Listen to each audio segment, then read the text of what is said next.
नमस्कार, मैं प्रशांत कनौजिया, आपका बहुत-बहुत स्वागत है पॉलिटिक्स के इस विशेष कार्यक्रम क्लियर कट पॉडकास्ट में। आज हमारे पॉडकास्ट में हमारे साथ एक विशेष मेहमान स्वामी राघवेंद्र जी मौजूद हैं। आइए आज हमसे चर्चा करेंगे अध्यात्म पे, धर्म पर, राजनीति पर और किस तरह धर्म का मिसइंटरप्रिटेशन समाज में हो रहा है। बहुत-बहुत स्वागत है आपका हमारे पॉडकास्ट धन्यवाद, में। धन्यवाद। अ, आपने धर्म का मार्ग चुना।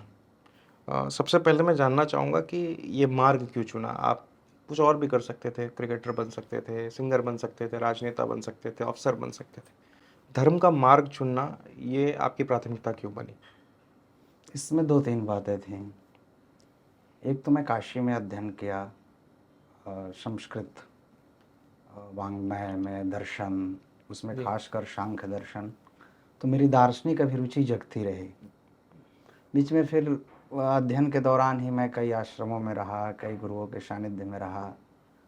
तो इन सब चीज़ को लेकर मेरे मन में एक क्षोभ भी रहता था देखकर, हुँ, और कुछ सुधार की दृष्टि भी मेरी उस काल में ही होने लगी, लगभग 16-17 वर्ष की अवस्था में। फिर मैं विवेकानंद जी को पढ़ा, विनोबा जी को पढ़ा, और अभी भी कुछ न कुछ अध्ययन करते रहता हूँ। और दूसरी बात यह है कि मेरी नियति, प्रारब्ध, जिसको हिंदू धर्म में इसकी बहुत महत्वता है। हुँ, प्रारब्ध मैं समझता हूँ, मेरा प्रारब्ध ही मुझे साधु बना दिया।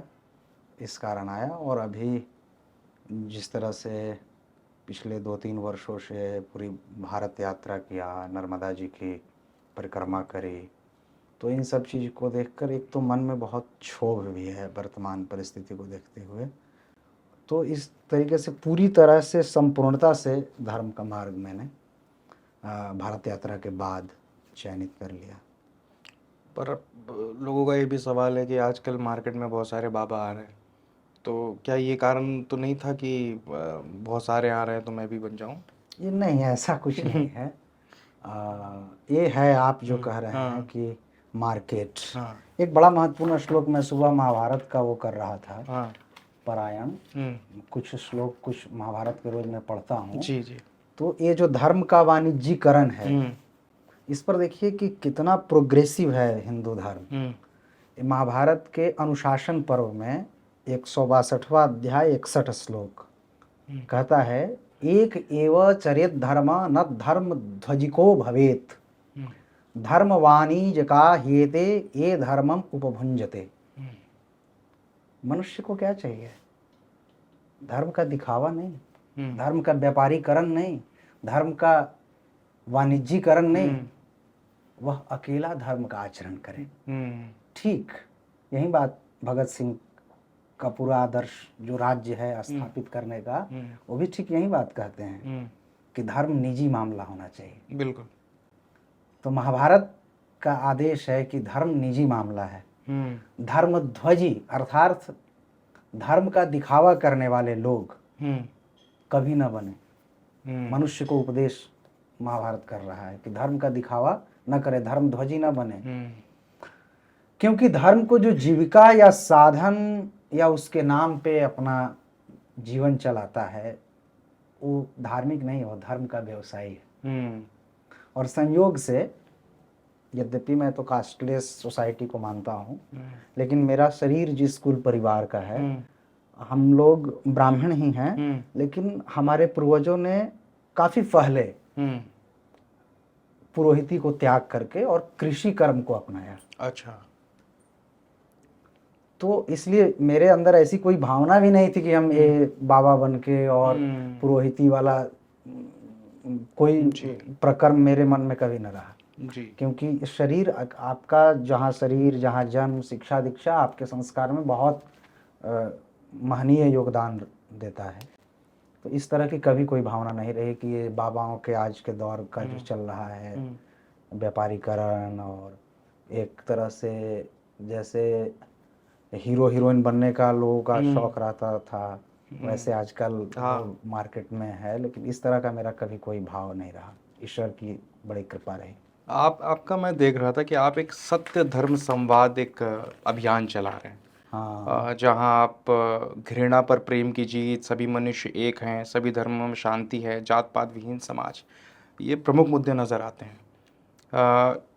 जबकि इसकी बहुत सारी बातें टुकड़ों में होती रही हैं, चाहे वो सोशल मीडिया पर होती हों, चाहे वो बंद कमरों में होती हों, लेकिन इसको एक व्यापक रूप से पूरे देश में फैलाने की जो कोशिश है, इसमें कितनी कठिनाइयों का और क्या चैलेंजेस का सामना आपको करना पड़ सकता है? क्योंकि समाज में बहुत सारे धाराओं के लोग रहते हैं, एक ही धर्म के भीतर भी बहुत सारा धाराओं के लोग रहते हैं, जो हो सकता है आपके इन 4 बातों से एग्री ना करते हों।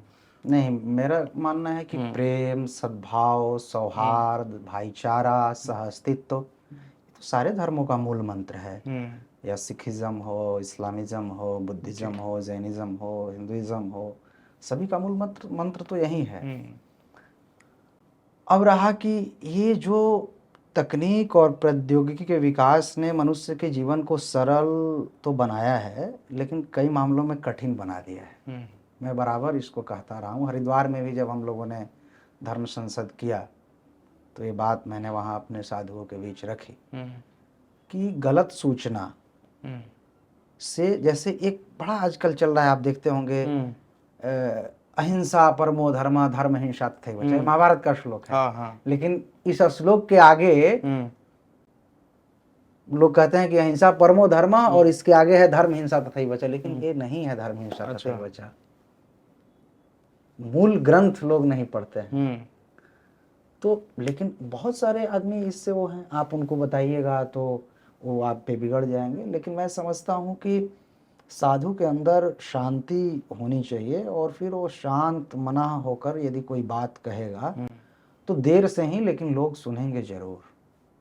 बुद्ध को हम इस कारण यदि स्मरण करें, हुँ, बुद्ध के काल को, तो काफ़ी इस तरह का ही माहौल रहा होगा, ऐसा मुझे लगता है। अभी कुछ तकनीक और इस तरह तो नहीं, लेकिन हुँ, जो सामाजिक माहौल रहा होगा कुछ इस तरह या इससे अधिक हुँ, या इसके आसपास रहा होगा। बिल्कुल, लेकिन आखिर बुद्ध की बातें सुनी गई ना। हुँ, तो मैं अपने आप को बुद्ध या उनके समकक्ष तो नहीं, लेकिन उनका एक अनुयायी, और हुँ, इस दृष्टि से मैं कह सकता हूँ कि मेरी ही बात सुनी जाएगी। हम आशान्वित हैं, हुँ, और लोग सुन रहे हैं, लोग बदल रहे हैं, हुँ, लोग जुड़ रहे हैं। और ख़ास करके हमने इस साधु संतों को जोड़ने का मुख्य रूप से वो किया है। हुँ, तो यदि हम एक साधु को किसी को कन्विंस कर लें हुँ, कि भाई जिस धर्म की परिभाषा आप को जो बताया जा रहा है, वो जो तथाकथित साधु के रूप में दलों के प्रवक्ता हैं, जो धर्म की परिभाषा बता रहे हैं, वह नहीं है। मेरा एक इसमें एक सवाल है, आपके जो मूवमेंट है उसका नाम सत्य धर्म है, क्या सत्य और धर्म एक दूसरे का पर्यायवाची नहीं है, या बिल्कुल है। तो लेकिन ये दुख की बात है कि आज ये दोनों को अलग अलग लिखना पड़ रहा है? इसीलिए हमने संवाद लिखा कि हम धर्म का सत्य संवाद करेंगे, क्योंकि धर्म का जो संवाद हो रहा है वो सत्य रूप में नहीं हो रहा है, वो व्यापारीकरण के रूप में हो रहा है। और ये दुख का विषय है। ये पूरी मनुष्य सभ्यता इससे गर्त में चली जाएगी। ये बहुत विभत्स है। आप पूरे उसके व्यक्तित्व को, उस समाज को आप नाश कर रहे हो, हिंसा की ओर झोंक रहे हो। किसी दंगा में किसी परिवार का बच्चा कोई जब खत्म हो जाता है, उसका दुख पीड़ा देखिए, तो ये बहुत कष्टकारी है जो मैं अभी देख रहा हूँ। जो आदमी कोई स्मृति ग्रंथ नहीं पढ़ा हो, ढंग से 18 महापुराण न पढ़े हों, कुछ ग्रंथ न पढ़े हों, वो आदमी उपदेशक हो जा रहा है। हमारे आचार्य का विनोबा भावे ने बड़ी सुंदर बात कही कि धर्माचार्यों को चाहिए कि वो सभी धर्म के धर्म ग्रंथों को और अपने भी धर्म के लगभग ग्रंथों को पढ़ें। बिल्कुल। तो अध्ययन का बड़ा अभाव हो गया है, खास करके उपदेशकों में। वो बहुत सतही व्याख्या करते हैं, सतही बात करते हैं, पर्ची भी बनाते हैं आजकल। अब इन सब मामलों में मैं क्या कहूँ, ये सदा से इस तरह के लोग रहे हैं, चलते रहे हैं। इसके लिए मैं, जनता तो बड़ी सीधी सादी है, वो भावनाओं और दुख में इन सब चक्कर में फंस जाती है, लेकिन वास्तविक आध्यात्मिक तथ्य ये सब नहीं है। मेरा मानना है कि ईश्वर के पास कोई कार का फैक्ट्री नहीं है, या बच्चों की फैक्ट्री नहीं है कि वो आपको बच्चा दे देगा या कार दे देगा। वो तो प्रेम का मामला है ईश्वर और भक्त के बीच। इस तरह की कोई बात नहीं है कि आप यदि मंदिर जा रहे हैं और इसलिए जा रहे हैं कि मेरा ये हो जाए, तो आप मेरे दृष्टि में आप कोई धर्म को आप विनिमय कर रहे हैं ईश्वर के साथ, और आप कहीं से भी धार्मिक नहीं हैं, आप विनिमय कर रहे हैं, और आप उस व्यापारी के सौदागर हैं जो महाभारत बिल्कुल। जिनको धर्म बेचने वाला बता रहा है। चूँकि आप धर्म से जुड़े हुए व्यक्ति हैं, उसका अध्ययन भी करते हैं, भगवान राम को लेकर और हनुमान जी को लेकर एक तरीके का जो चित्रण आज के समय हुआ है कि राम जी का एक तो चेहरा था कि करुणामयी हैं, प्रेम की बात करते हैं। हनुमान जी हैं जो बहुत ही भोले हैं, खेलते भी हैं और शक्तिशाली भी हैं, बलशाली भी हैं। उनका एक क्रोधित चित्रण, गाड़ियों के पीछे आपने एंग्री हनुमान, राम को बड़े ही एक तरीके से ना नफरत का प्रतीक बनाने का जो प्रयास है, इसका इम्पैक्ट क्या मानते हैं आप? कि ये दोनों बहुत ही अलग अलग नज़र आता है, राम का व्याख्यान रामायण में और राम का व्याख्यान राजनीतिक मंचों पर। दो बातें हैं, पूरे रामायण में राम का क्रोध कहाँ कहाँ है। राम जो है ना, वो रामो, हमारे यहाँ वाल्मीकि रामायण में कहा गया रामो विग्रहवान धर्म, वह धर्म के साक्षात विग्रह हैं और वह मर्यादित नहीं है। लेकिन जो सिलेक्टिव चीजें हैं उनका चुनना, केवल एक समुद्र पे उन्होंने कोप किया है, क्रोधित हुए हैं, नहीं तो बहुत मर्यादित जीवन है राम का। और बहुत दुख होता है इन सब चीज़ों को देख करके कि कैसे हनुमान जी का और राम जी के बारे में तो कारुण्य रूपम करुणा करमतम श्री रामचंद्रम शरणम प्रपद्ये, बुद्ध कौशिक मुनि ने का रचित जो राम रक्षा स्तोत्र है उसमें हम पढ़ते हैं जी, वह कारुण्य रूप हैं, करुणा के कारक हैं, और वैसे राम की शरण में हम रहते हैं। लेकिन देखिए क्या है और कैसे है, लेकिन इन सब चीज़ों को सुधारा जा सकता है, चीज़ें बदली जा सकती हैं। हम लोगों का जो सत्य धर्म संवाद है यही है कि राम क्या है, राम ही केवल प्रेम प्यारा, जान लेहु सो जान निहारा। वह राम तो प्रेम का प्यारा है, और जो ऐसा जान लेता है वही जानने वाला है कि निर्मल मन जन, वो राम कहते हैं कि निर्मल मन जन सो मही पावा, मोहि कपट छल छिद्र न भावा। क्या बात है। और ये कौन कर रहा है? राम का जो उग्र रूप है, वो वही जो महाभारत, बड़ा सुंदर श्लोक आज मिला है महाभारत का कि एक एव अचरित धर्म न धर्म ध्वजिको भवेत। ये जो धर्म ध्वजिक लोग हैं, धर्म का वाणिज्यीकरण करने वाले लोग हैं, यही ऐसा काम कर रहे हैं। हनुमान जी के बारे में ज्ञानी नाम अग्रगण्यम कहा गया है, और ज्ञानी को कभी क्रोध होता है क्या? आप तो पूरे शास्त्र को चुनौती दे रहे हो जी, पूरे आप जो हिंदू परंपरा है उसको चुनौती दे रहे हो। इसलिए मैं कहता हूँ कि हिंदू धर्म को जो लोग बताते हैं कि बाहर से खतरा है, यहाँ से खतरा है, वहाँ से खतरा है, उनसे खतरा बिल्कुल नहीं है। जो हिंदू धर्म को फ्रोजन करना चाहते हैं, जो इसकी जो तरलता है, इसकी जो व्यापकता है, इसका जो प्रवाह है एक नदी की तरह, उसको जो रोकना चाहते हैं, बर्फ की तरह एक सांचे में ढालना चाहते हैं, वो लोग वास्तव में हिंदू धर्म के लिए खतरा है और हिंदू धर्म के विनाशक सिद्ध हो जाएंगे। हिंदू धर्म ने इतना लंबा जो यात्रा करा है वो किस लिए करा है? आप कोई किसी एक नक्शा में आप हिंदू धर्म को नहीं रख सकते। दक्षिण मार्ग, वाम मार्ग, मध्यम मार्ग, कितने संप्रदाय, कितने पंथ, कितने संगठन, सबका वहां आत्मसात है, प्रकृति की तरह है हिंदू धर्म। हिंदू धर्म का यदि व्यापक हम व्याख्या जब करेंगे तो क्या ईसाइयत, क्या इस्लाम, सब उसमें समाहित है। लेकिन दुख की बात है कि ये जो धर्म का वाणिज्यीकरण करने वाले लोग हैं वो इस तरह का कर रहे हैं, और वो बिल्कुल निश्चित रूप से वो हिंदू धर्म के विरोधी हैं, वो कभी हित चिंतक हिंदू धर्म के नहीं। ये बहुत ज़रूरी बात थी, और इसके साथ साथ मैं एक और चीज़ पूछना चाहूँगा। आजकल हमारे युवा बड़े उग्र तरीके से अपने धर्म को रिप्रेजेंट करने की कोशिश करते हैं, कट्टर हिंदू अपने बायोडाटा पर, गाड़ी पर, तमाम जगह लिखते हैं। ये सवाल बहुत ही ज़रूरी है हो जाता है कि लोगों को ये पता हो कि एक जो हिंदू कुल में व्यक्ति पैदा हुआ हो, एक सही हिंदू, मैं ये नहीं बोल रहा हूँ बहुत बेहतरीन हो, पर एक हिंदू धर्म की परिभाषा उसके लिए क्या होनी चाहिए और एक अच्छा हिंदू कैसे बना जा सकता है? एक श्लोक आजकल बड़ी परिचर्चा में है, उसका अर्थ आपको बताता हूँ कि जो हिंसा का दूषण करता है, हम्म हिंसा दुष्यति, जो हिंसा का दूषण करता है वही सच्चा हिंदू है। और ये जो लड़के रोड पर घूम रहे हैं चिल्ला दो चिल्ला बात कर, है, गीता का एक श्लोक 16वें अध्याय का, एताम दृष्टिम अवष्टभ्य नष्टात् मनो अल्प बुद्धया प्रभवन्त्युग्र कर्माणः क्षयाय जगतो हिता। ये क्या है? ऐसे लोग, इनकी बुद्धि मंद है और ये इनके अंदर सबका अपकार करने के लिए, अपने इनके स्वभाव को नष्ट करके और सबका अपकार करने के लिए क्रूर कर्मी बनाया जा रहा है। और ऐसे क्रूर कर्मी के लिए गीता कहती है कि ये केवल जगत के नाश के लिए समर्थ हैं ऐसे लोग। ऐसे कई जिस प्रकार के युवाओं की आप चर्चा किए, मैंने उनसे बड़े सहज संवाद किया, राम जी के संबंध में 2-4 बातें पूछी।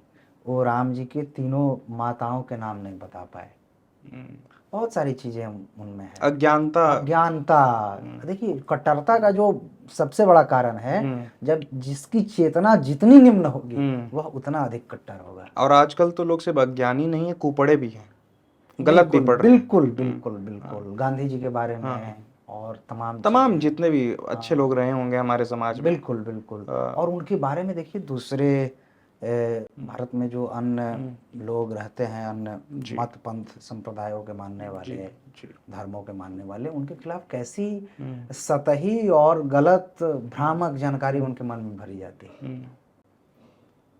आपको पता है कि हमारे खिलाफत आंदोलन में पुरी के शंकराचार्य भारती कृष्ण तीर्थ एक हिंदू धर्म का सर्वश्रेष्ठ धार्मिक पद पे आसीन व्यक्ति मुसलमानों की धर्म रक्षा के लिए जेल गया और वो जेल में रहे, भारती कृष्ण तीर्थ जी। बड़ी बात है ये उन लोगों को, बच्चों को नहीं मालूम है। जब हम साथ में रहते हैं, वो एक रामचरितमानस की बड़ी प्रसिद्ध चौपाई है कि जे न मित्र दुख हो ही दुखारी तिनहि बिलोकत पातक हारी। यदि आप मेरे मित्र हैं और आपका दुख मेरा दुख नहीं है, तो गोस्वामी तुलसीदास ने लिखा कि वैसे व्यक्ति का जो अपने मित्र के दुख को स्वयं का दुख नहीं समझता है, उसको देखने से पातक दोष लगता है। ये मतलब धार्मिक ही बातों में कितनी बड़ा सहअस्तित्व की बात कह दी गई, गोस्वामी जी ने कह दिया। गोस्वामी जी ने एक पद लिखा, परेशान हो गए काशी में। अब ये ऐतिहासिक तथ्य क्या है, लेकिन मैंने अपने गुरुओं के मुख से सुना है कि खान अब्दुल रहीम खान खाना से और गोस्वामी जी की दोस्ती थी, तो मिलते रहे वो लोग। मैं पहले ही कह दे रहा हूँ कि ऐतिहासिक तथ्य क्या है मैं नहीं जानता, लेकिन परंपरा अनुश्रुत जो है वो मैं बता रहा हूँ। तो काशी के पंडे पुजारी लोग, उन्होंने उनको धिक्कारना शुरू किया। तब गोस्वामी जी ने लिखा था कि धूत कहो अवधूत कहो रजपूत कहो कोई, काहू के बेटी से बेटा न ब्याह। इस तरह से कि न किसी का एक लेना है न देना है, मांग के खाता हूँ मस्जिद में सोता हूँ। तो ये बच्चों को नहीं मालूम है, उनको पढ़ना चाहिए। हम उनसे प्रार्थना करेंगे बच्चों से कि प्लीज आप पढ़िए, गीता को एक बार पढ़ जाओ। 12वां अध्याय गीता का भक्ति योग पढ़ लो कि भक्ति क्या है।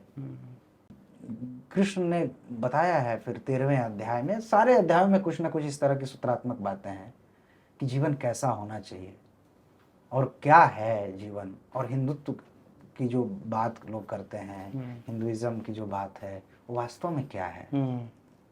यदि आपके अंदर किसी के भी प्रति श्रेष्ठ जीवन जो हमारे यहाँ परिकल्पना की गई, वो यही की गई कि हम पूरे अस्तित्व से अविभाज्य अपने को महसूस करें। और आप कैसे आप एक अच्छे मनुष्य नहीं हो सकते हो। आप हिंदू मुसलमान सिख ईसाई तो अलग की बात है, भले आप एक अच्छे मनुष्य तो बनो। वेद कहते हैं कि मनुर्भव, मनुष्य बनो। मनुष्यता का अभाव हो रहा है, ये बहुत कष्टकारी है। सबसे बड़ा सवाल आज भारत में धर्म को लेकर, खासतौर पे हिंदू धर्म के बीच में चतुर्ण वर्ण जो सिस्टम रहा है हमारे यहाँ, कास्ट सिस्टम जिसको कहते हैं, इसकी उत्पत्ति आप कहाँ से देखते हैं? क्योंकि मैं रिलीजियस स्क्रिप्चर्स के पॉइंट ऑफ व्यू से जानना चाहता हूँ, लोगों के मुंह से नहीं सुन। मतलब एक तरीके से वर्बली तो बहुत लोग बोलते हैं कि कोई अंग्रेज़ों ने लाया, कोई मुगलों ने लाया, कहाँ से लाया, पर इसकी उत्पत्ति टेक्सचुअल फॉर्मेट में कहाँ से नजर आती है आपको?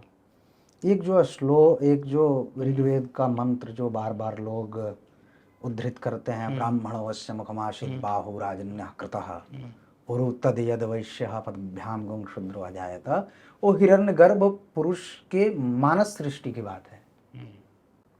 और वह मानस सृष्टि जब सफल न हुई कि मस्तिष्क से ब्रह्मा और बाहु से राजन्य क्षत्रिय और मध्य भाग से वैश्य और पैर से शूद्र,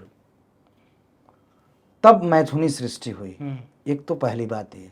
दूसरी बात गीता से मैं संदर्भित करता हूँ कि चातुर्वर्ण मया सृष्टम गुण कर्म विभागशः।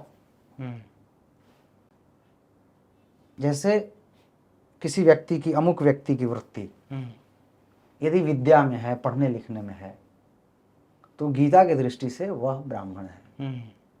और ये एक वर्गीकरण भेद दृष्टि से नहीं है। जैसे कार्ल गुस्ताव जुंग ने भी मनुष्यों को 4 भाग में वर्गीकृत किया, और इसको यदि हम भेद दृष्टि से यदि करेंगे तो धर्म का जो मूल तत्व है, सद्भाव, प्रेम, साहचर्य, वो विनष्ट हो जाएगा।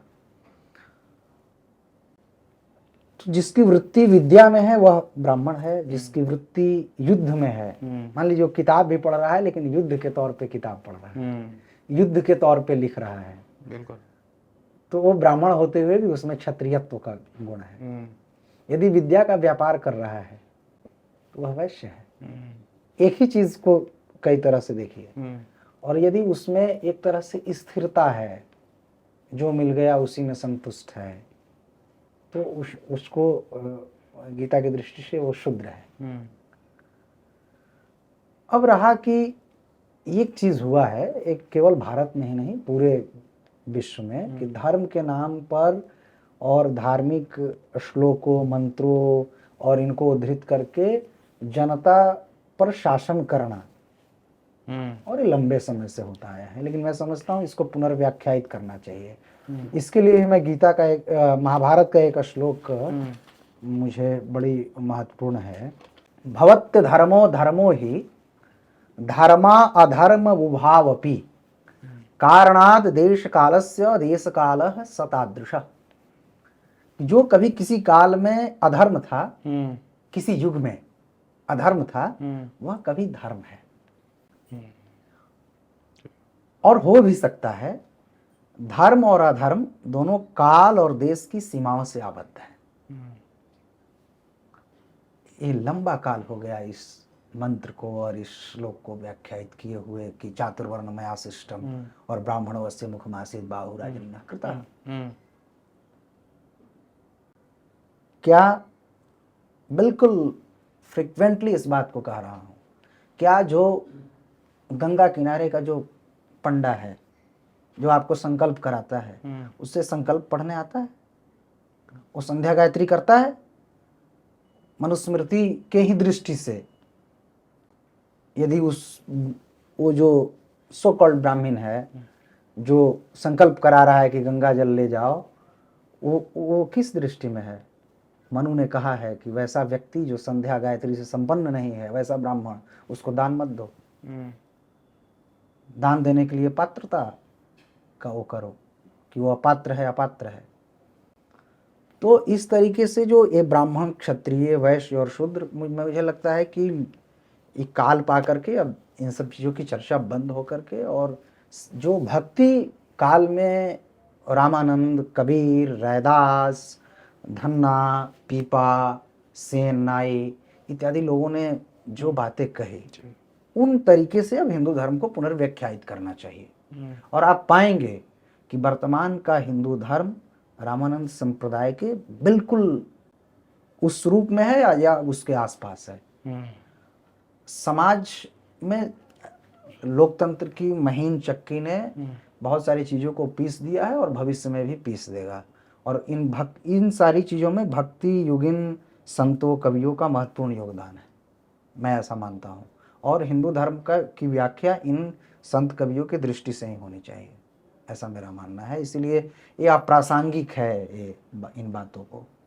और जो इस तरह की बात करते हैं उनको स्मृति ग्रंथों से ही उनमें देखना चाहिए कि तुम में ब्राह्मणत्व का लक्षण है, तुम में ब्राह्मणत्व का लक्षण है, मैं तुमको ब्राह्मण मान लूंगा, नहीं तो तुम अपने आप को शूद्र घोषित कर दो। मैं समझता हूँ कि वो अपने सवाल में खुद फंस जाएंगे। जो स्मृति ग्रंथों में जिस तरह से ब्राह्मण, क्षत्रिय और वैश्य की, बहुत सारे ब्राह्मण वो सुगम, जो सुलभ कॉम्प्लेक्स है वहाँ नौकरी करते हैं, तो उनको हम क्या करेंगे? क्या उनको मैं कहूँ? धर्मशास्त्र की दृष्टि से, स्मृति की दृष्टि से मैं क्या कहूँगा? उसके बीच में एक, चलिए ये तो वर्गीकरण जिस प्रकार आप बता रहे हैं, लेकिन एक रेशियल प्योरिटी की एक कॉन्सेप्ट चलता है कि भाई शादी ब्याह नहीं होती आप एक दूसरे के बिरादरियों में, उसके लिए रेशियल प्योरिटी देखी जाती है कि हमारा खून अलग है। ये सब आत्मबोधता है, मैं समझता हूँ। दिनकर ने लिखा है संस्कृति के 4 अध्याय में कि यदि कोई कहे कि मैं फलाना हूँ तो ऐसा कुछ नहीं है, सब एकदम मिश्रण हो गया है। ये सब अतार्किक बातें हैं। तो आपको लगता है कि राम मनोहर लोहिया रोटी बेटी के संबंध से समाज को जोड़ने की बात करते होना थे? चाहिए, तो होना चाहिए। ये जो समान, यदि आपका परिवार उसके परिवार से समान है, आपका रहन सहन उस तो करिए, मतलब ऐसा कोई रोक नहीं है, नहीं करना चाहिए, नहीं करना चाहिए। कहते हैं ना कि कबीर साहब की जो बेटी थी, बेटी, कई लोग कहते हैं, कई लोग शिष्या बताते हैं कमाली को। कमाली का विवाह सूरत गोपाल साहब, जो दक्षिण भारत के ब्राह्मण थे, उनसे हुआ। अच्छा। तो ये समान बुद्धि, समान जीवन शैली यदि हो तो करना चाहिए। हिंदू धर्म का एक बड़ा इतिहास रहा है, बहुत सारे रिफॉर्मर बीच में आए होंगे, पर मुझे लगता है भक्ति मूवमेंट एक बहुत लंबा 800 साल उसकी रहा है। भक्ति मूवमेंट का रिफॉर्म के रूप में आप क्या प्रभाव देखते हैं, और मुझे कुछ कॉन्सिक्वेंसेस भी उसका बताइए कि भक्ति मूवमेंट के क्या कॉन्सिक्वेंसेस रहे हमारे समाज पर। आप देखिए, खासकर रामानंद और उत्तर भारत में एक रामानुज संप्रदाय को छोड़कर आपको महंत, साधु हिंदू के सभी जातियों से मिलेंगे। एक महान बात है। अच्छा, सभी जाति से? सभी जाति से। और उसको हिंदू के सारे बिरादरी के लोग उसको चरण स्पर्श करते हैं, प्रणाम करते हैं। यदि शिष्य है तो उसका चरणोदक भी लेते हैं। एक तो ये बड़ा काम हुआ है सामाजिक स्तर पे। और रामानंद जी का जो मूल सूत्र है, वैसे तो भक्ति मोमेंट पूरा दक्षिण से आया, आपको ज्ञात ही है, अलवार, नैनालवार वगैरह। रामानंद जी के संबंध में कहते हैं, वो जो हिस्ट्री ऑफ सिख रिलीजन लिखा है ग्रंथ, उसमें रामानंद जी का जो जन्म स्थान है वो दक्षिण भारत में बताया है, मालकोट करके जी। और अन्य लेखकों ने, परशुराम चतुर्वेदी और अन्यों ने, आरजी भंडारकर वगैरह ने प्रयाग बताया है कि प्रयाग के कान्यकुल ब्राह्मण परिवार में, रामेश्वर दत्त शर्मा उनको भूमिहार ब्राह्मण परिवार में बतलाते हैं जन्म। लेकिन कुल मिला के हमारी दृष्टि रामानंद जी के सामाजिक अवदानों पे है। कहने का अभिप्राय है कि जो दक्षिण भारत में जो भक्ति मोमेंट के जितने आचार्य हुए, अलवार संत, वो सभी तथाकथित शूद्र कुल का उनका शरीर था। तो भक्ति यही तो है, जाति पाति पूछे नहीं कोई, हरि का भजय सो हरि का हो। तो दक्षिण भारत से परंपरा चली। रामानंद जी के जो गुरु थे वो राघवाचार्य थे। पहले रामानुज और रामानंद संप्रदाय एक ही था। अच्छा। आरजी भंडारकर ने और कई लोगों ने इसको, परशुराम चतुर्वेदी वगैरह ने संदर्भित किया है एक घटना को, कि रामानंद जी देश भ्रमण पे निकले दीक्षा के बाद।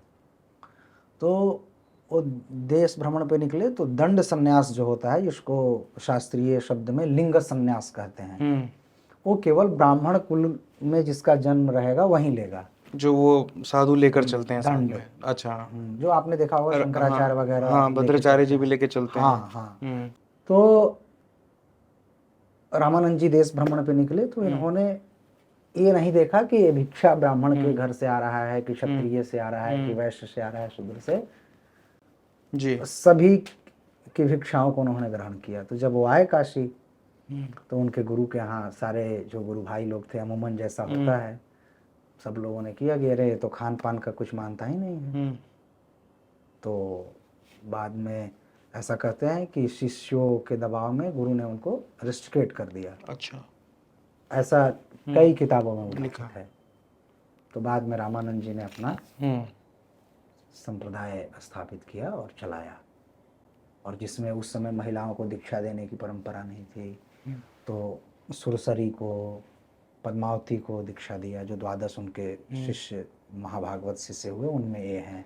रैदास को शिष्य बनाया, कबीर जुलाहे को शिष्य बनाया, सेन नाई को शिष्य बनाया, राजा पीपा को शिष्य बनाया, धन्ना जाट को शिष्य बनाया। तो ये बड़ा कार्य उन्होंने किया। और मुझे लगता है ये रामानंद जी की चेतना में ये बातें तब आई होंगी जब वो भारत भ्रमण किए होंगे और हिंदू धर्म के संकट को देखे होंगे कि हिंदू धर्म आगे कैसे इसका मार्ग प्रशस्त रहे और कैसे आगे अपनी यात्रा की अक्षुण्णता को बरकरार रखे। ये बड़ा, मैं आज जो समाज में आप जो सद्भाव देखते हैं ना, एक बड़े स्तर पे आप गांवों में जाइए, बहुत बड़े स्तर पे कहीं कहीं यदि इस तरह की त्रुटि है, लेकिन मैं तो नहीं देखता हूँ। मेरे अभी राजनीति से प्रेरित तो मिल जाएगा, लेकिन लेकिन सामाजिक रूप से लेकिन ऐसा नजर गाँव नहीं में आता। पहले तो ऐसा रहा होगा, लेकिन आप गांव में देखिए अब खान पान का बहुत मायने नहीं नहीं है। रहा। ब्राह्मण के यहाँ भी शादी है तो सारे बिरादरी के लोग वहाँ आके भोजन कर रहे हैं, राजपूत के यहाँ भी है तो कर रहे हैं। तो ये मैं भक्ति आंदोलन की देन मानता हूँ, बहुत बड़ा ये देन है। भक्ति आंदोलन के में एक चोर नजर आती है कि क्या भक्ति आंदोलन में सिर्फ हिंदू साधु संत इन्वॉल्व थे, या इनमें मुसलमान पीर फकीर भी? सब सब सब। तो मुसलमान पीर फकीरों को आप कहाँ देखते हैं? आप देखिए, हाँ। हमारे यहाँ रामानंदियों में एक पदवी है औलिया का। अच्छा। औलिया वहाँ गुजरात में, वो गुजरात में वो समुद्र तट है, बीरमगाम से और उधर है, खंभात की खाड़ी का क्षेत्र है जी। वहाँ एक हरिवंश दास औलिया बापू हैं। अच्छा। आप फेसबुक पे भी देख सकते हैं। तो औलिया हमारे यहाँ सरनेम रहा है। और एक कहावत भी है कि हद तपे सो औलिया, अनहद तपे सो पीर, और हद अनहद दोनों तपे ताको नाम फकीर। क्या बात है। तो औलिया की परंपरा हमारे रामानंदियों में, औलिया उपनाम और ये सारी चीज़ें, और पूरा जो इस्लाम का जो सूफी सेक्ट है वो आप पूरा देखिए, पूरा भक्ति आधारित है। न रख रोजा न जा मस्जिद कि हरदम लय लगाता जा। क्या ये पूरा भक्ति है? बिल्कुल। तो भक्ति आंदोलन का यह है कि कोई पद्धति बहुत मायने नहीं रखती, बल्कि समर्पण और डेस्टिनेशन, समर्पण। और भक्ति का एक बड़ा विशिष्ट एक वो है कि वह प्रेम रूप है। नारद ने नारद भक्ति सूत्र में लिखा है, ऐसा भक्ति परम प्रेम स्वरूप। उसमें कर्मकांड नहीं है, वह प्रेम रूप है। तो इस सा भक्ति परम प्रेम स्वरूपा होने के कारण ही भक्ति आंदोलन ने बड़ा सद्भाव किया। और कबीर वगैरह का बहुत इसमें योगदान है। जी बिल्कुल। और महिलाओं के भी परिप्रेक्ष्य में मैं बात करना चाहूँगा कि महिलाओं को जिस तरह मंदिरों में जाना वर्जित है, उत्तर भारत में तो ये नज़र नहीं आता, पर दक्षिण भारत में वो नज़र आता है। तो क्या ये इसका धर्म से कोई लेना देना है, या सिर्फ ये समाजी त्रुटियों के रूप में ये पनप गया और एक आजकल की परंपरा बन गया? 2-3 बातें हैं इसमें। एक तो मंदिरों का जो निर्माण प्रक्रिया और विशिष्ट देवता, इस दृष्टि से मुझे लगता है कि ये सारी चीज़ें रही होंगी। जैसे बहुत सारे मंदिर हैं जहाँ केवल महिलाओं का ही प्रवेश है, बहुत सारे मंदिर हैं जहाँ जो तद देवता का जो उपासक होगा उसका ही प्रवेश है, और बाद में इसमें रूढ़ियाँ आ गई होंगी, ऐसा मेरा मानना है। और बाद में इसमें, क्योंकि कोई भी परंपरा पहले अच्छी चलती है, बाद में उसमें त्रुटियाँ आ जाती हैं, तो इस तरह से वो त्रुटिपूर्ण हो गई होगी। लेकिन हाँ, स्मृति ग्रंथों में इस तरह के कुछ रिस्ट्रिक्शन हैं। साधु की एक और परिभाषा की, साधु को क्रोध नहीं आता, साधु मटेरियलिस्टिक यानी सामाजिक सुख भोगने के लिए मेहनत नहीं करता या उसकी इच्छा नहीं होती। साधुओं का राजनीति में बड़ा एक तरीके से उदय नज़र आता है कि चाहे वो योगी आदित्यनाथ हों, चाहे वो अजमेर में बाबा बालक नाथ हों, चाहे योगी आदित्यनाथ जी से पहले उनके चाचा जी जो थे अवैध नाथ जी थे, दिग्विजय नाथ जी से थे। सारे लोग पॉलिटिक्स में रहे हैं और पॉलिटिक्स में रहकर अगर चलिए वो पॉलिटिक्स में आ भी गए हैं तो साधु का एक जो स्वरूप होता है उससे विपरीत क्यों वो नज़र आ रहे हैं? क्रोध, नफरत, घृणा, प्रतिशोध, ये साधुत्व की परिभाषा हो सकती है क्या? कुल मिला के है सब तो मनुष्य ही। हम्म मैं ये लाल कुर्ता पहन लिया हूँ, लाल हम्म लुंगी पहन लिया हूँ हम्म, और चंदन कंठी लगा लिया हूँ, तो मेरी अपनी चेतना तो नहीं बदल गई ना। जी बिल्कुल। साधु होने का अर्थ है कि आपकी चेतना परिणत हो जाए, चेतना बदल जाए। बिल्कुल। साधु का अर्थ है कि साधनोति परम कार्यम इति साधु, वाह। जो दूसरे का भला करे। हम्म वो गोस्वामी जी ने लिखा है ना कि साधु चरित शुभ चरित कपासु, नीरस विशद गुणमय फल जासु। कपास की तरह है, नीरस है, विशद है, लेकिन गुणमय ही उसका पूरा व्यक्तित्व है। मुख्यमंत्री वैसे योगी आदित्यनाथ जी नाथ संप्रदाय से आते हैं। इस संप्रदाय को भी लेकर एक समाज में एक नैरेटिव है कि ये बड़ा कठिन और बेहद ना बातचीत कम है इसमें, शायद मौन व्रत जैसा कॉन्सेप्ट बहुत लंबा है कि आप संवाद ज़्यादा नहीं करते और यहाँ एक तरफ उसका एक अलग रूप नज़र आता है। ये नाथ संप्रदाय को आप कैसे देखते हैं? कहाँ से इसकी उत्पत्ति है और इसकी प्रक्रिया क्या है और ये किस रूप में आ गया आज? एक लंबा डिस्कोर्स है। हजारी प्रसाद द्विवेदी का एक किताब है नाथ संप्रदाय, उसमें वो बताते हैं कि शिव के 12 पंथ थे और गोरखनाथ के 12 पंथ थे। अच्छा। तो दोनों में टकराव हुआ। बाद में दोनों ने समझौता किया और 6 पंथ शिव के और 6 पंथ गोरखनाथ के रह गए। अच्छा। इसलिए नाथों को 12 पंथी कहा जाता है। आपको एक बात बताऊं, और नाथ संप्रदाय बहुत कठिन संप्रदाय है साधना की दृष्टि से। गोरखनाथ के ने इतने आसन खोज दिए ईश्वर साक्षात्कार के, स्वस्वरूप अनुसंधान के, कि जो गोरख धंधा शब्द बना इसी से बना।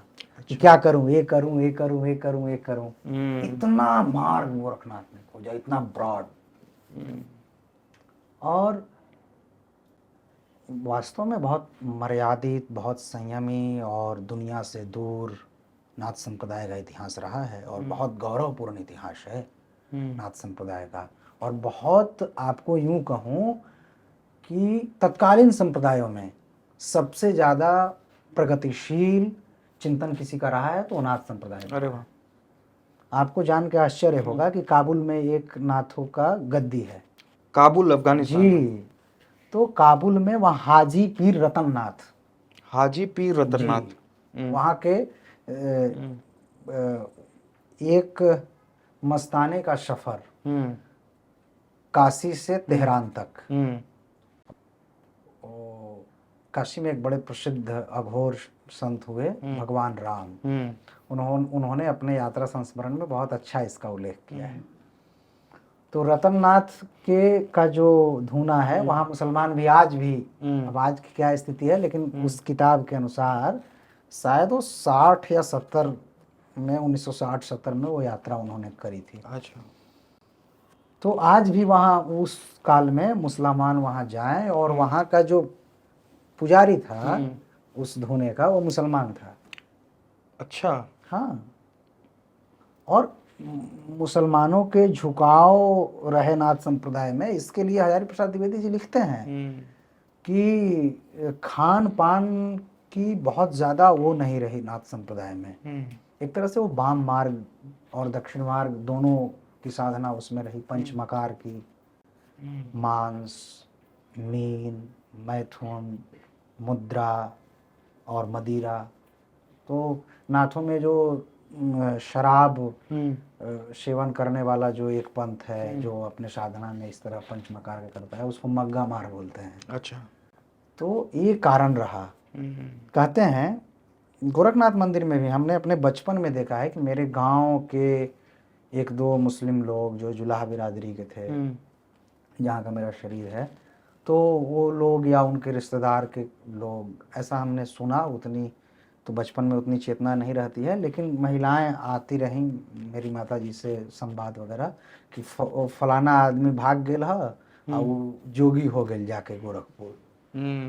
तो जोगी बनता था। अब आज की क्या स्थिति है नहीं बता सकते हैं, लेकिन नाथ संप्रदाय में धर्म और कास्ट का कभी बाउंड नहीं रहा। अच्छा। ब्राह्मणेतर आचार्य सबसे अधिक आपको नाथ संप्रदाय में मतलब पुराने समय से मिलेंगे। तो ये नाथों की प्रगतिशीलता रही है और बहुत कठिन मार्ग है। नेपाल और असम क्षेत्र में मछिंद्र नाथ को लेकर के तमाम कहानियां हैं इस तरह से। वो असम में गए कामरूप में, फिर वहाँ एक सुंदरी से के प्रेम में रहने लगे, फिर गोरखनाथ गए और बाद में इन्होंने फिर उनकी चेतना को जागृत किया, जाग मछिंदर गोरख आया। इस तरह के लोक में तमाम कहानियां हैं। और जहाँ तक आपने एक प्रश्न प्रारंभ में किया कि साधु को राजनीति, तो साधु धर्म दंड धारण करने वाला है, उसको राजनीतिज्ञों को उपदेश करना चाहिए, मेरा ऐसा मानना है जी। लेकिन दो धारा रही है। 13वीं 14वीं शताब्दी में लगभग एक दक्षिण में माधवाचार्य करके हुए। एक तो माधवाचार्य संप्रदाय के प्रणेता हुए और एक और माधवाचार्य हुए। उन्होंने एक दक्षिण में साम्राज्य की स्थापना की।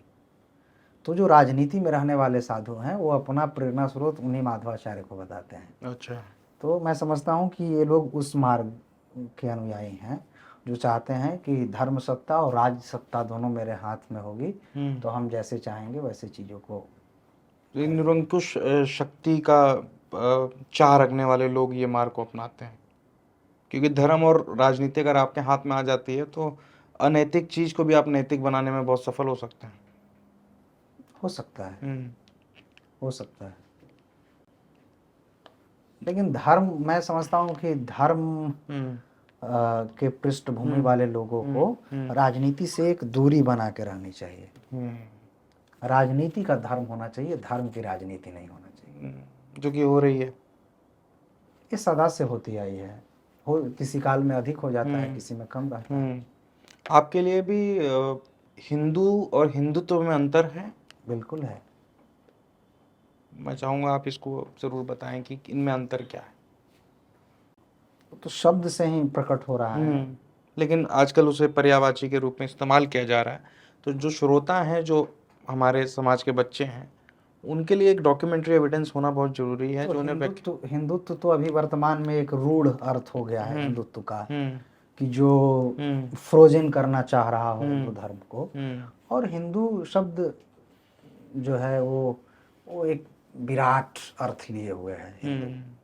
और हिंदुत्व तो एक संकीर्ण प्रवाह की ओर जा रहा है वर्तमान में, और हिंदू तो विराटता लिए हुए है जिसमें सारे लोग हैं। जो आजकल एक और विवाद है सनातन और हिंदू।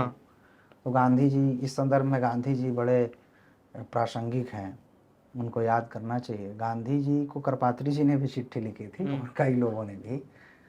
तो गांधी जी के सुधारों को जो विरोध करते थे उनको उस समय सनातनी कहा जाता था।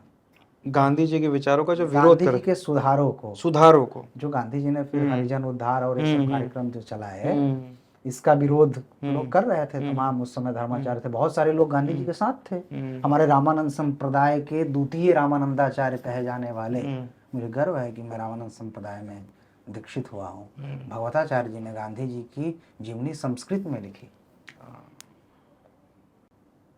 पारिजात सौरभम करके वो ग्रंथ है संस्कृत में, और लिखी। और गांधी जी के आंदोलन से बड़े वो प्रभावित थे।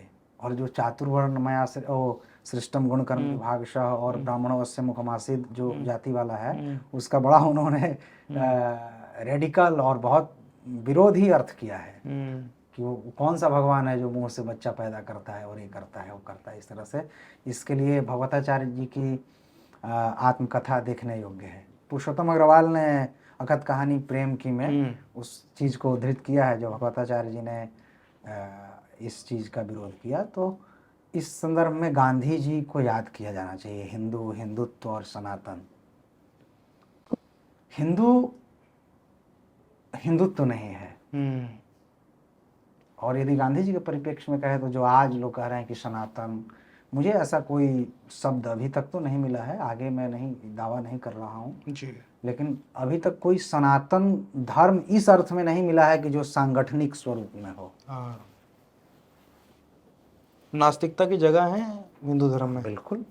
जैसे 4 मार्च, 4 यावत जीवेत सुखम हम्म, जीवेत ऋणम कृत्वा घृतम पिबेत हम्म, भस्मीभूतस्य देहस्य पुनरागमनम कुतः। नीलमत दर्शन, हम्म, एक नीलमत दर्शन है जिसका नीलमत पुराण भी कहते हैं। वो कहता है कि क्या करूं, इन सुंदरियों का क्या करूं, हम्म, यदि इन सुंदरियों का उपभोग न करूं तो क्या करूं। हम्म, वह भी बिल्कुल। मतलब कितना ब्रॉड है। बिल्कुल। कहते हैं कि राजा भोज ने फिर उस हम्म, फकीर को मरवा दिया। वो लोग नीला कपड़ा हम्म, पहनते थे, जैसे मैं लाल पहना हूँ, वो हाँ, लोग पूरा नीला नीला पहनते थे। हम्म, तो हिंदू धर्म को आप किसी एक रेखीय संरचना में नहीं आप वो खींच उसके लिए सकते ही हैं। घातक हो जाएगा मुझे लगता है। बिल्कुल बिल्कुल बिल्कुल। ये- इसका सौंदर्य और इसका जो वैशिष्ट्य है, जो पूरे विश्व को आकर्षित करता रहा है, वो इसीलिए है। जैसे मेरे लिए, जैसे कि मोर का जो चरित्र है वो वन में घूमना है। आप अगर मोर को किसी पिंजड़े में बंद कर दोगे तो उसके लिए वो मृत्यु समान ही है। बिल्कुल तो बिल्कुल। मुझे भी लगता है धर्म की भी वही परिभाषा होगी कि धर्म एक मोर के भांति वन में घूमने वाला चीज है। उसे आप अगर संकुचित करेंगे तो वो स्वयं अपना दम तोड़ देगा एक दिन। और वो संकुचित होने वाला भी चीज नहीं है, वो काल और देश के हिसाब से परिवर्तित होते रहेगा, तो ही वो बहुत दिनों तक चल पाएगा। बिल्कुल। जैसे एक बात जानिए, तिब्बत में जो बौद्ध संप्रदाय है, उनके यहाँ साल में एक बार नहाने की परंपरा है। लेकिन उसका भिक्षु यदि भारत में आए और राजस्थान के रेत में रहे और वो साल में एक दिन नहाने की परंपरा को निभाएगा तो जीवित रह नहीं पाएगा? रह पाएगा, बिल्कुल। तो धर्म जो है ना, वो बहिर और आभ्यंतरिक दोनों मामला है। तो इस तरह से होना चाहिए, क्योंकि जो पिछले काल में अधर्म था वो कभी धर्म है। जैसे आलू खाना जैन के लिए अधार्मिक है, बिल्कुल। प्याज खाना किसी वैष्णव के लिए अधार्मिक है, लेकिन वही प्याज खाना किसी सामान्य हिंदू के लिए ठीक है। आम बात है। आलू खाना आम बात है, लेकिन जैन के लिए वो नहीं, गड़बड़ है। बिल्कुल। तो ये सब चीजें जो फ्रोजन करने की जो प्रक्रिया है और जो हो रही है, वो ठीक नहीं है, बिल्कुल ठीक नहीं है। तो मुझे लगता है कि हाँ, हमारी बातचीत का एक तो सार ये नज़र आता है कि हिंदू धर्म को बचाने के लिए हिंदू धर्म के युवाओं को ज़्यादा से ज़्यादा अपनी किताबों को पढ़ना होगा। पढ़ना चाहिए और ज्ञान, खास करके हाँ, भक्ति मोमेंट को हाँ, पढ़ें। ज्ञान अर्जित करना। हाँ हाँ। और राजनीति में धर्म होना चाहिए, ना कि धर्म में राजनीति होनी चाहिए। राजनीति का धर्म हो, हाँ। धर्म का अर्थ तो एक कर्तव्य भी है हिंदू ग्रंथों में। बिल्कुल बिल्कुल। राजनीति अपना कर्तव्य निभाए और धर्म की राजनीति ना हो।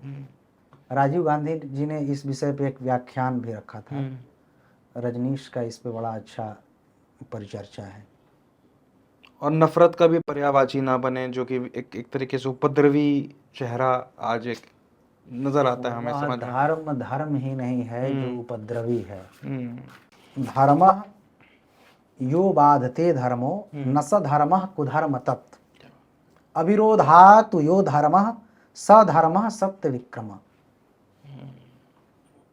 वन पर्व का श्लोक है जी। एक सत्य विक्रम नाम का राजा है, उससे कहा जा रहा है बात कि सत्य विक्रम पराक्रमी, धर्म जो बांधता हो, जो बाधक हो, वह धर्म नहीं है, वो कुधर्म है।